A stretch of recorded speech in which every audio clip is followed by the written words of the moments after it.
Men and women think about things in various ways. However, that doesn't imply that their differences are intrinsic. Men typically struggle with relationship problems, parenting troubles, imposter syndrome, anxiety, depression, etc. They choose not to talk about it. It manifests itself in various ways, and it's about time to prioritize and erase the stigma of having a mental health issue. Tune in to the Dominate Your Market podcast as Elise Micheals offers help and advice for men who require assistance. Welcome to the Dominate Your Market podcast, where we interview leaders, CEOs, founders, and high-impact business development professionals to get their insights on how you can grow your business efficiently, build an amazing company, and still have a life. Today's guest is Elise Micheals. Elise is a men's mental health coach, helping men heal from subconscious trauma. Great to have you on the show, Elise. Of course. Thank you so much for having me. I'm super excited, and I was so intrigued when I came across your LinkedIn. But give our listeners a little bit of background of kind of where you've come from and how you got to where you're at now. Yeah. So I actually started my business on LinkedIn, where you found me 3 years ago, right before the pandemic. I was posting video content, and the reason I'm a coach for men is because when I posted the video content, only men reached out to me for help. So I was confused by that myself. But then I realized that men didn't really have a lot of support when it came to mental health. So about 6 months later, I just fully dove into the problems that men were going through, how they learned, how they processed things, and dedicated myself to being a coach for men. So that was 3 years ago, and here we are today. Well, that's interesting, because part of me as a man would say the response from men to you is you're young and attractive. That would be my male guess at this would be like, well, you're young, you're attractive, so you post on LinkedIn, and the men are going to obviously go right to you, but they went to you and DM'd you for help, is what you're saying. Yeah. That's awesome. So it was not there's a lot of weird stuff going on LinkedIn. I'm sure you get some of that. I get some of that, actually. Well, it was never creepy, so everybody assumes that, but I just must be really fortunate, or you guys are beefing me up more than I deserve, because I don't get a bunch of creeps. But I also think it depends on what is the content that you're putting out there, because in the beginning, when I posted, I did not care about my image at all. I would post it when I was working out outside, in gym clothes, just a message from the universe, or a lesson or a tip, right? So I never got responses like that, I think, because I never gave off the energy of seeking that sort of attention. Well, I think you make a good point right there. I think there's a lot of, it's funny, I have lots of DM conversations with good friends of mine on LinkedIn. And my guess is it seems like a lot of people have moved over from Instagram to LinkedIn and taking all their thirsty pictures, and and I've unfollowed anytime I see that. I don't care who they are, I unfollow them right away, because I don't want to see that in my feed. It's a business platform, right? So if you gave off the vibe of totally professional, there you go. That makes total sense then, right? Right. Well, and I can't hate on people for that, because they're gaming the system. Oh, for sure. Right. Oh, yeah. Because that's, yeah. I've posted selfies too, not in I think that people, they walk the very fine line, right? They'll post a selfie and it's smiling and nice, but it's not risque. Right. But it's just Right. Okay, but what is the point of posting a selfie in the first place? But women know it'll get attention, right? And that's the sad thing about that. But yeah, I think they're just playing the game. So tell me, since you've been working with men, how does it feel for you? Do you thoroughly enjoy it? Do you work with people outside of men, or is it what percent of your clientele are men? 100% of my clientele are men. Okay, because I read on a LinkedIn post that it said even women and children or something like that, or maybe on your website. But so right now you're 100% men. Yes. In the very beginning, the first, 6 months or so, I had women clients. I was just trying to figure out what I was doing. Essentially, I wasn't full on for men yet. But for 2 years, it's mostly just been men. And so what's your experience been, being a female and kind of working directly with strong, success-driven men? What is that? What's that experience like for you? Is that would you have ever imagined doing what you're doing? And then what's it like doing it? Well, no, I would have never imagined that I would be doing what I'm doing. It wasn't something I ever set out to do. But now that I'm doing it, like I love it, and I couldn't imagine doing anything different. Right? It's just one of those things that I kind of fell into, but was also feels like it was meant to be, because I love working with men. It's been awesome. And when you say you love working with men, why is that? What's the reason behind that? Because I get to see a side of them. I don't know who else does, but I get to see a side of them that the rest of the world doesn't necessarily see. You know, you get to see the more vulnerable side. You get to see the side that's in pain, the side that's struggling, and helping someone through that who really doesn't feel support from anybody else. It's a very beautiful thing to be able to support someone in that way. You know, and then knowing that they usually have children, the clients that I work with, it's beautiful to see them be able to show up better for themselves so they can show up better for their children. And that's really that's my main goal, is to help the next generation of children not have to suffer from parents who just aren't aware of their own pain. Now, what percent of your clientele would you say of these men are divorced? Because that's a curious, I'm curious about that statistic, because I can guess what it is, but tell me what's your experience? I haven't taken like a guess. Just make a guess. I haven't taken a test on this, right? I don't want to be inaccurate, even though the results are private to me. Just ballpark it. 90% of my clients are married but struggling in their marriage, on the edge of divorce. They are like emotionally divorced because they are struggling so much. And sometimes they just need a push to make a decision to go. Or if you're usually, when men enter into a coaching or a therapy, they're at rock bottom. Right. So if you have like a good coach or therapist who helps you learn a lot of things, either it saves your marriage or it helps it to end it. It helps to close the casket. Right. So same thing kind of unfortunately happens with my clients. Either the relationship gets a lot better or it finally just has its end. Now what would, if you were to ask your clients, what would be the main reason they hire you? Like from an emotional standpoint, what would they blurt out a certain, it's a certain thing, or is it like spread out as far as what's their motivation to actually take the plunge and hire you? With what you're asking, because all of my content is video, it's what they resonate with when they meet the video content that I have. So sometimes they'll resonate either with a relationship piece of content or a purpose and passion piece of content, because they either feel stuck in their relationships or they feel stuck in their mission in life. Right. Oh, that's interesting. Okay. So the videos have really kind of converted well for you in the sense of people are watching the video and they're taking action. That's because awesome. I speak to a place where it puts words and understanding where they haven't heard it before. But since it's kind of like a variety of different things that can cause trauma in your life, different people connect with different videos, right? So that's why I can't nail one specific thing, but really something mainly that they all struggle with is relationships and emotions. They don't know how to handle them within themselves, and they don't know how to navigate them in relationships. They're usually fixers. They're usually, they're problem solvers. And then they, I think we mentioned this before we started doing all this, they self-medicate by becoming workaholics or alcoholics, because they can't handle what's inside, they try to control everything outside. Well, it's interesting because I've read a lot of books on women because I'm divorced, right? So I wanted to understand the female nature, right? And what an eye-opener that was. I've read like a dozen books, and there's lots of books and what I'm seeing in the marketplace now is that there is an awakening for men right now. And it's growing crazy, right? YouTube books are coming out now. Because I think there's a narrative out there, and I don't want to get into this too much, but men have been suppressed for several decades now, pushed down, right, by the narrative out there. And I think men, we were raised to identify with success. That's what we were raised for. We were raised to be successful, and you've made it. You're the man. You are the man, right?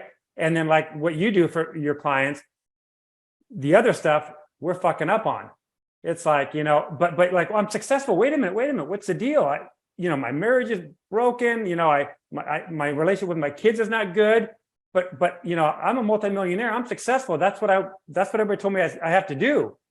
So what would you say to that? That, this, and you're a lot younger than I am, but that narrative of, my generation for sure, and I even think the younger ones for that matter, young men, be successful, go make that money, go climb the corporate ladder, right?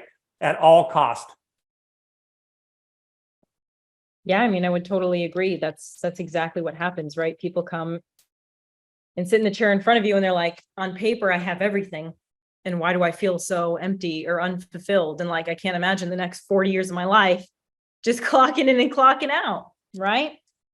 So I would totally agree with you. And we do seem to be in an awakening for men, which is like a very good thing. The only problem that I see in society always takes everything to extremes. Sure. Right. So there are people who really support men opening up, but they take it to the extreme of they shouldn't be breadwinners and they should, feel their feelings and become very emotional to the point where the other extreme of that is they're trying to change men into women and don't be like that and find a woman who's going to be submissive to you and change them back to like the 1950s housewife and no women are wives anymore. Right. I see so many extremes out there. It's like people don't understand that there's a middle ground where you can be very successful and yet still understand how to navigate your own emotions so that you can have a healthy life, right? You don't have to transform into a woman who like bakes pies and like wears an apron. Yeah. Well, what's interesting? I think men have gone through this phase of confusion, like literally confusion, like, okay, like even to women, what do you want? And I'm not saying that from me, by the way, but what do you want? Like, okay, I became successful, but now I'm a dick. Now I'm an asshole. Well, but now I went the other way. Now I cry every so often. Now I do this. Well, I'm too soft for you now. And this is not me, by the way. This is not me speaking. But a lot of men, I've even talked to men that are like, oh, my partner, my wife, she thinks I'm too soft. Well, shit. Okay, what do you do here, right? I mean, what does a man do if he's told, be vulnerable, express your feelings, do all that stuff. And if a man does and drops his guard a little bit and then gets chewed up and spit out, by a woman, then he's not going to ever do that again. Like, men are very, very strong in that point that, no, that ain't working. That's not going to happen again. Well, two things on that. So first of all, when I have clients who come to me with that mentality, I want you to realize it's not about what the other person wants and you having to constantly readapt your identity, right? That's why you're so confused, because you don't even have your own identity. You're just like, what do you want? And I'm just going to go with that wave. Like, no wonder why you're so lost and miserable, because it's like what society wants from men or women changes like a fashion trend. Like some years leather jackets are in, some years they're hideous, right? Some years it's trendy to be skinny, some years it's trendy to have a big booty, right? You can't make your happiness rely on the ever-changing opinion of a person that you might be in love with. You have to settle within yourself. What is success to me? What is happiness to me? How do I identify as a man? How can I be solid in that? And how can I find a partner who grows with me? Or how can I have such strong boundaries that I'm willing to say, hey, that's like not appropriate here, right? Like take the power and control back into yourself as a man. And number two, when men usually finally decide to release their emotions, right? They're just starting to come to a place where they're becoming comfortable with it, but they don't realize they haven't chosen a healthy partner to release those emotions to.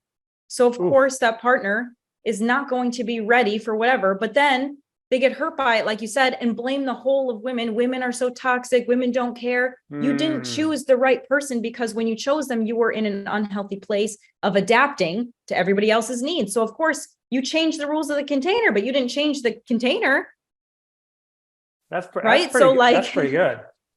So you have to take a step back and realize, oh my God, like if you release your emotions to someone and they don't accept it, now you're taking that as a personal offense. Once again, you're readapting your personality to adjust to the world. Instead of just showing up in strength and saying, I am who I am, that person doesn't belong in my bubble. Not, oh my God, I have to change myself because that person didn't accept me. Right? And I'm going to find someone instead who accepts this flow or helps me navigate what the appropriate amount is.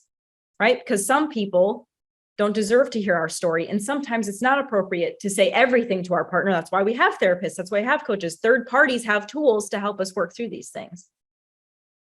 That's pretty good. I like that. That was very, very good right there. So as far as like when you got this high driving CEO man, let's say he doesn't want to own up to what he's going through, right? And own up to it might not be the right word, but he doesn't want to admit it, doesn't want to come to a realization of it.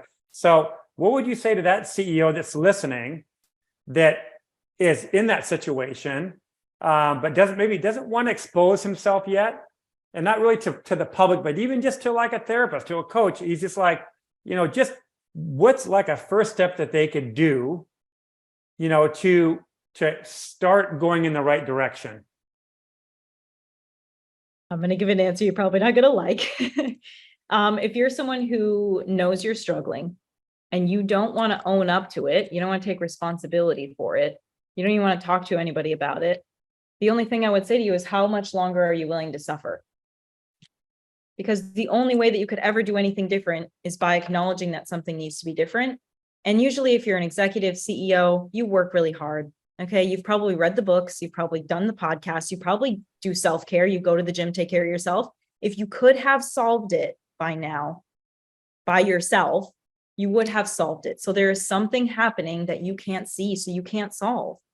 So stop beating your head against the wall and get a third party perspective. I think that men have a huge resistance to this because we label it as getting help, but men are invested all the time in coaching and mentoring, and like some of the most influential people in a man's life is a coach, right? So don't think of it in that way as getting help. Think of it as seeing what you can't see to improve, to get better, to move forward. Yeah, I think men, when it comes to like therapy for themselves, not for business, but for themselves, they view it as being very weak. They're weak, and most successful men would not ever want to admit to being weak. So they're going to be like, no, fuck that. I'm not doing that. I'm not doing that. That's, I'm successful. I'm doing my thing, whatever. I got this big company. I'm not doing that. Well, listen, you are weak in that area. You're not strong in that area. You don't have the tools. You can't like go to the gym and have muscles the first day. Every man knows this, right? Really? You got these little stick arms. It takes time to build those muscles up. And at first, when you go to the gym and you have like, if you're a noodle, right, you feel freaking ashamed, right? But like, you can't help it. You didn't have the tools. You weren't born with these genetics where you just popped out of the womb with muscles. But if you do the work, you're going to get there. And it's the exact same thing for emotions. It doesn't mean you're useless, right? I think we equate being weak to like not being man enough or being useless, instead of just looking at it as an example like the gym, like, oh, this is just an area I haven't trained yet. I don't have the tools for this yet. I don't know the routine for this yet. Once you get it, you got it, but the more you hide something about yourself because you're afraid, the longer you stay weak in that area, and the more it pulls you down and holds you back. So here's a question for you. Because I consider doing it here in Phoenix, Arizona, and I probably will do it in January, but having a get together of kind of success-driven men, like I call it beer and biz, having beer and talking business and kind of a safe place for men to go to, right? To where they can drop it's not a huggy kissy thing or cry thing, nothing like that, but it's more of like they feel safe to be able to talk more openly, right? And if they talk more intimately about situations, then so be it. But what do you think about situations like that? Because I feel like that's going to become more popular in the years to come, is these men's organizations, these men's get-togethers, and they're going on now. You can get online and see them. There's a couple of extreme ones. There's one in particular, I don't want to say the name of it. It looks pretty good, but it's just weird. It's just super weird. But I mean, I would never do it. But I think that kind of a setting, like a group setting sometimes for like-minded men to get together, that high masculine level, that high testosterone level of guys getting together and just chilling out, like just shooting the shit, drinking a couple of beers. What do you think about something like that? Yeah, I mean, obviously, it's super healthy for men to get together. Men need male friends. A lot of men, if they have a lot of emotions they haven't confronted, will tend to go towards, women. And then they reject the masculine, right? But a lot of men don't like to have male friends because the masculine rejects each other, right? So a lot of men don't feel supported by other men. They feel Really? rejected. So the only thing that in a vulnerable way, absolutely. I mean, like they're afraid they're going to be called a pussy, or, like man up, or like their guy friends don't have the tools to support them emotionally. So they're just like, oh, that sucks, bro. And that's as deep as it gets, right? But a female will like ask questions and support you and be like, oh my God, right? It's like that validation that you kind of need and that you're looking for. And the only thing I would say about the event specifically that you just mentioned is having a safe place, and then also involving alcohol kind of perpetuates the beers with tears, and that men can only be vulnerable when a substance is involved. Right. And I would like to encourage men to be vulnerable outside of that, because that's what leads into alcoholism, right? Like it's the only place where they feel like they can let go. And I would encourage men to let go around each other without substances. Oh, that's a good point. That's a very, very good point. Like play basketball or something. I don't know. Yeah. Or do like a road trip or something. Yeah, that's it. It's interesting because I'm not a big drinker myself, but I was just thinking the environment of, let's meet at a bar. Let's just hang out. Just you were chill thinking out. of the stereotypical bro meetup, but like that's not something that you actually want to perpetuate. You just said you don't even really drink, right? So get together a bunch of guys who don't necessarily really like drinking, but they think it's okay because that is the man thing to do. Okay, right? then how about if I'm a big hiker? How about if I take them on Go on a hike, dude? Hit a big hike. Yeah, that sounds good. It's like that, that is going towards the way of the change, right? Yeah. Well, that physical release too, right? I mean, yeah. I think and a lot nature. of I think a lot of executive, well, all my clients in my entire life, I've worked with hundreds of CEOs in my lifetime, and a previous life as a private fitness trainer. So I was going in the home of these multimillionaires. These guys are worth $60 million, $80 million. And I was like 28, 30 years old, going into their home, training them on fitness privately, just one-on-one. And these guys, one guy I'll never forget, just sold his company, and people would probably call it a small company, but $120 million he sold it for. He became instantly worth $70 million, $70 million, right? He was written up in the newspapers, covered the newspapers in my hometown, or in a big city. I'm not gonna say that city but it's been a long time. Anyways, so he gets my name and says, I want you to train me. So I go into his home and I knock on this door, this $5 million home, and this was a long time ago. So that home probably now would be 20 million. It was a beautiful home. Opens this big door and he's just broken. Absolutely broken. And yet in this newspaper, he's the poster child, full-blown poster child. Like this guy could do no wrong. Man, successful, big grin on his face. And I go inside his home, and I think you and I are in the same service in the sense of confidentiality and privacy. I knew right then and there when I started training those guys, because once I got him, I got about 10 other ones. They all told their buddies about me. So I was training like 10 high-powered CEOs in their homes. Well, I knew very quickly, privacy, confidentiality, you don't say a word about anything, right? Well, exactly. But also, I just love how you bring this up too, right? Because I'm sure this happens to everyone. My ex was a personal trainer as well. And you got to everybody uses personal trainer guys. They're just dogs. No. Like when you go to personally train someone, you're never just talking about the exercise. You become the therapist, just like a barber becomes a therapist or the masseuse becomes a therapist. And I don't think that men or women realize that instead of going straight to the source, they will go sideways, right? Oh, I'm getting a personal trainer, but actually what they needed was someone to talk to. And that's why you had 10 other executives to train. I doubt they got the best body in the world, not because of your training, but because that's not what they really wanted, right? They wanted an excuse to be able to talk to someone. Well, that's interesting too, because it's so, I find it fascinating that I'm full circle with CEOs again in my career, when it was over 25 years ago that I was training these guys in their homes.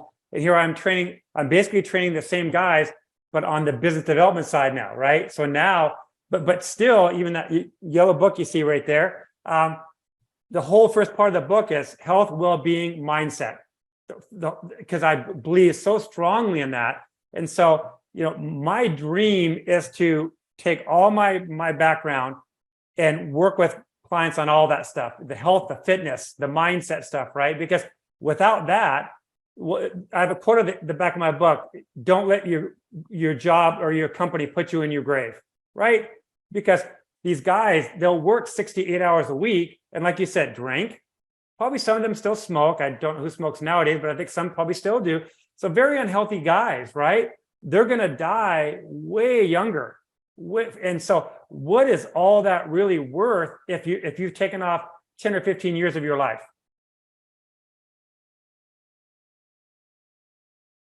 Well, that's the thing too, is you said it in the beginning, when men are living their lives, they're not living for themselves. They're living to fulfill a societal role. And that's why we have the quote unquote midlife crisis, because they wake up to, holy shit, I haven't lived a single day of my life for me.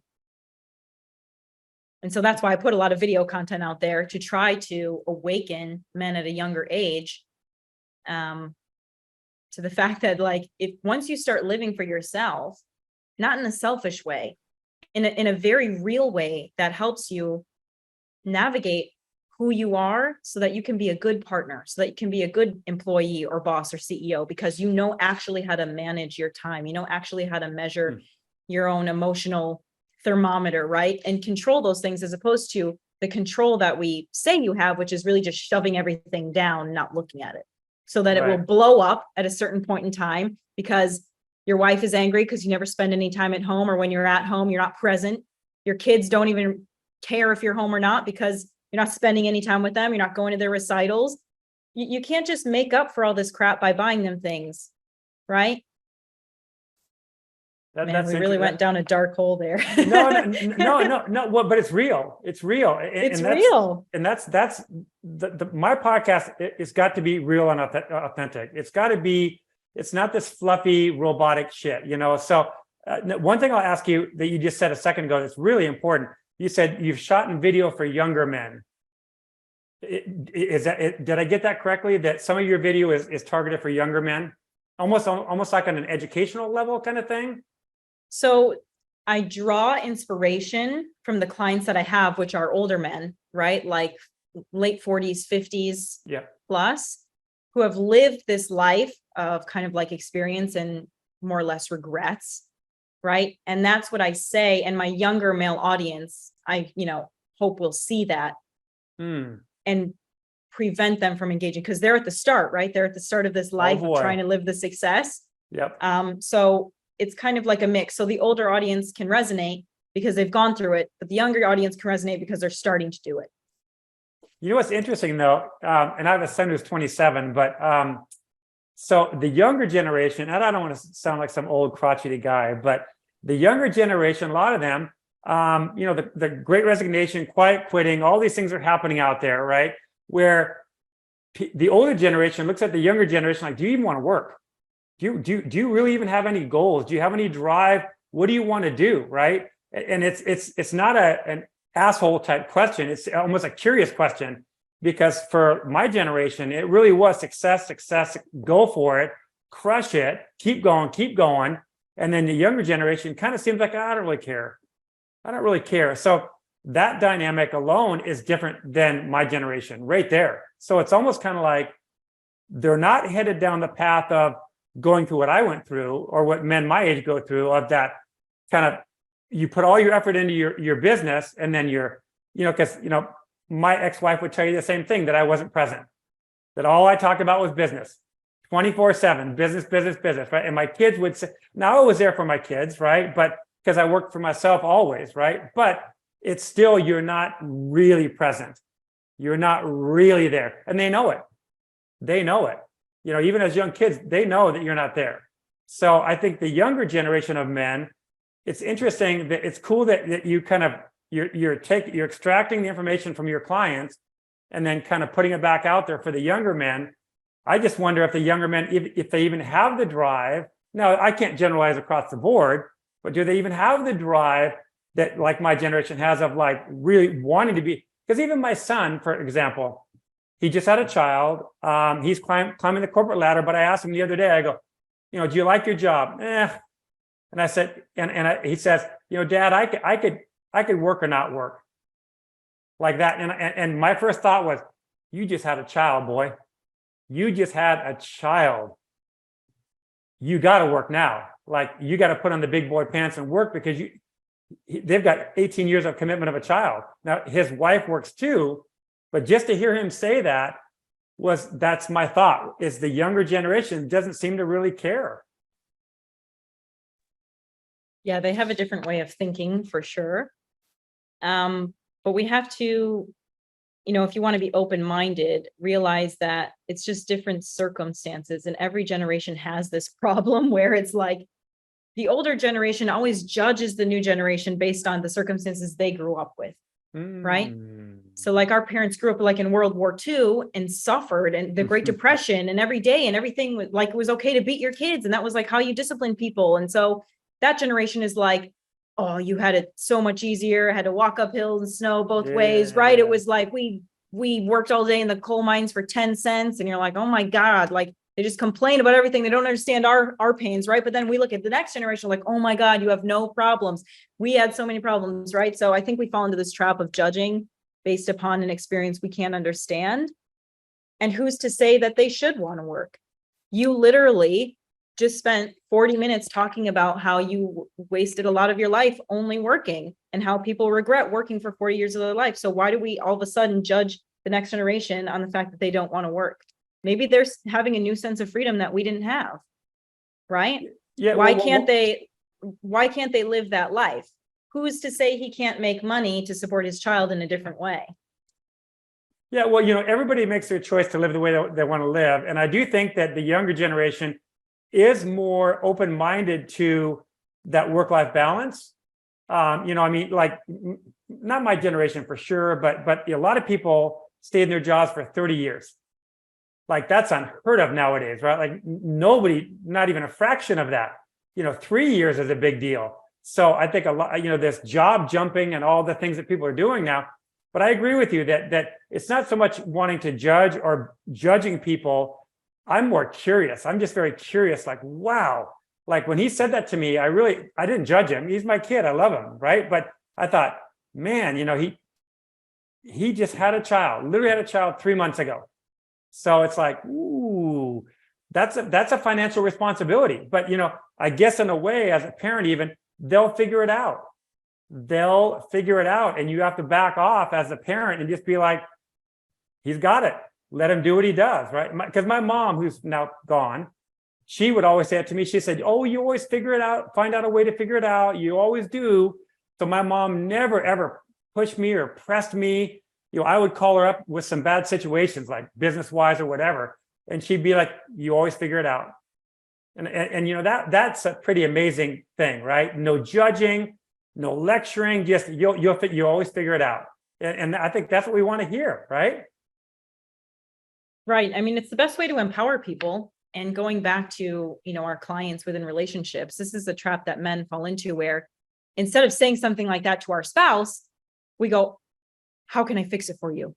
Let me do that for you, right? We don't allow them to figure it out because we feel like we need them to need us in order to feel worthy of the love that they share. Right. And so the next generation is just so great. And you talk about like dedication and loyalty to a company. You tell me what company is actually still around for 30 years from now, because we live in a very unstable economy. There are startups everywhere that die within a year. Like things are changing so rapidly now. Yep. I think it creates a very opportunistic thought process of like, I need to jump ship. It's kind of like creating a survival mentality, right? Because things are disappearing. There is nothing steady for us to rely on. So it's kind of like we kind of have to fend for ourselves. And maybe you're not judging, but I think we do get judged a lot by the older generation for being like that. But I don't think people realize we don't really have a choice but to be creative and do weird stuff to earn a living now. Well, I also think when you look at the corporations, all the big ones laying off thousands and thousands of people, there really is no loyalty from the company. And I can't say that across the board. There's probably amazing companies out there, but when you hear the big ones, 1,500 people laid off, 2,000 people laid off, Twitter, Meta, all this stuff, people are sensing that and going, you know what, then screw it. screw it, I'll do my own thing and I'll have a side hustle. I'll go here, I'll go there. And for that, I've always been an entrepreneur. So I respect that. I do respect that. I have no judgment on anybody that wants to do their own thing, go on their own. I think that's amazing. But going back to you, and let's wrap this up. So how can people contact you that hear this, or maybe get to your LinkedIn and maybe want to, have a call with you? Give our listeners any information you have. Yeah, so I can be reached pretty much on any social media platform. The best is just go to my website, www.elisemicheals.com, Micheals. It's spelled a little bit differently. That's a good name. I like my that heels. name. And just apply via the contact form, because right now I'm all booked up throughout the end of the year. But yeah, I'm happy to chat with anyone, happy to accompany anyone on their journey, let's say. Well, in LinkedIn for sure, right? Because I mean, you got a good presence on LinkedIn, and a lot of our clients are almost identical, and they're all on LinkedIn. So I mean, definitely they can look you up on LinkedIn for sure. We should do a collaboration. We should do something. We should. Yeah, because my clientele are exactly the same. It's the same men for sure. So, well, and even my background with fitness and all of that. I mean, I've just dealt with the mental side for a long, long time with these guys. I mean, and it really shocked me. It did shock me that these guys plastered all over newspapers, right? Magazine coverage. You go in their home, shut the door, and it's like, whoa, holy crap. The wife's in the corner over there. She's upset. She's not talking to him. And it's craziness, total craziness. But thank you so much. Let's stay in touch for sure. But I do appreciate you taking the time out of your day to get on the show today. Yeah, thank you so much. I appreciate it. You've just listened to the Dominate Your Market podcast with CEO, business consultant, and author Michael Peterson. Growth-minded CEOs hire Michael to explode their revenues, build an amazing company, and create a transformational mindset that encapsulates growth, success, and ultimately happiness. His book, Dominate Your Market, is creating quite a stir in the marketplace. Go to dominateyourmarketbook.com and get your first chapter free.